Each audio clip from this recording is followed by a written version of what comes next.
It's all straight ahead. The Capitol Rundown starts now. Thanks for joining us. I'm Lauren Thompson. Yet another big week here in Michigan politics, and attention is quickly turning to the midterm elections next November. From alleged fraud within James Craig's campaign to infighting in the Republican Party to the divisive issue of abortion. It's shaping up to be an intense few months ahead. We start this morning with our Tim Skubick, who's here with Kiera Lake to break it all down for us. Now let's start with the gubernatorial campaign, and we're hearing about possible fraud involving these signatures needed to get on the August primary ballot. What are you hearing? We have Mark Brewer, who's the former state Democratic Party chair, alleging that in the case of the candidacy of Republican candidate for Governor James Craig, he did not allegedly file enough valid petition signatures to get on the ballot in August.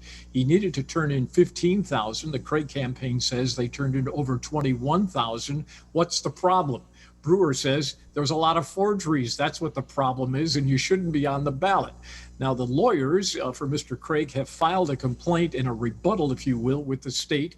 3 days late, by the way, but they filed basically and said that, yeah, maybe there was some forgery, but it certainly wasn't enough to knock this gentleman off of the ballot. Now, another name, Perry Johnson, is also part of these allegations of alleged forgery in turning in his signatures. Obviously, his campaign is dismissing this.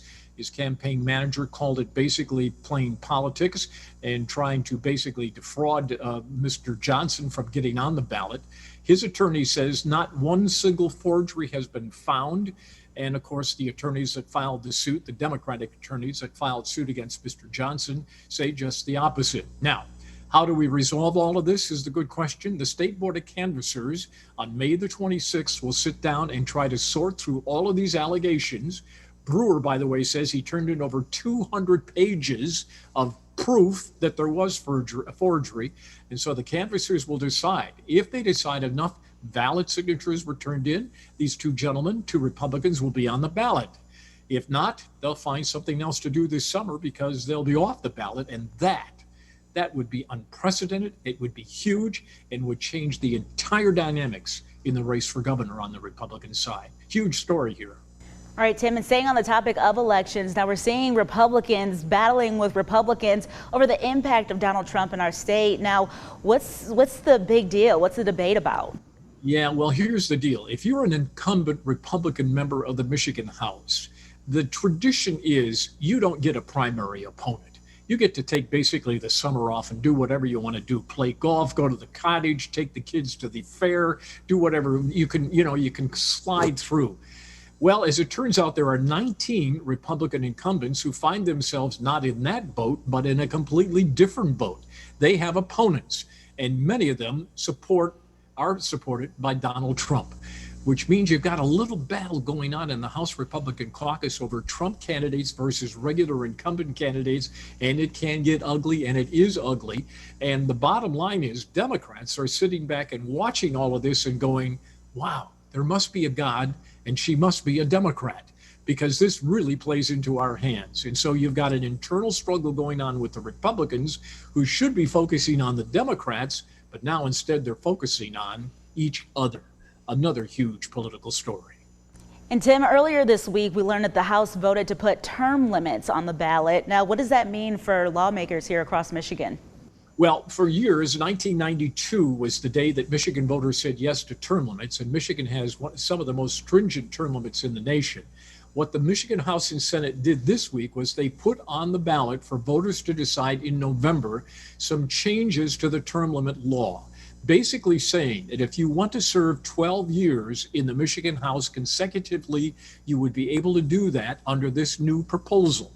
Now, the original backers of term limits say this is a fraud itself and is wrong, but it's on the ballot. Voters will have to decide. And in addition to changing the term limit law, for the first time, they are putting some more, not stringent, but more reporting requirements of all representatives and lawmakers and governors and people like that to disclose where their finances are coming from.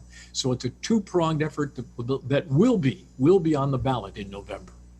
Another topic that we want to talk about that's been big across the nation are abortion rights. And we do know that the elections are coming up, but what would this mean specifically for the Attorney General race? Very, very good question. That could be one of the central issues in the AG's race, featuring Democrat Dana Nessel, who is very much pro-choice, and Matt DePerno, who is the Republican and Donald Trump supported candidate for Attorney General, who is on the opposite side of the issue. This will come down to if indeed the U.S. Supreme Court tosses out Roe v. Wade, and we don't know that for sure, it is speculation, but let's assume that they do.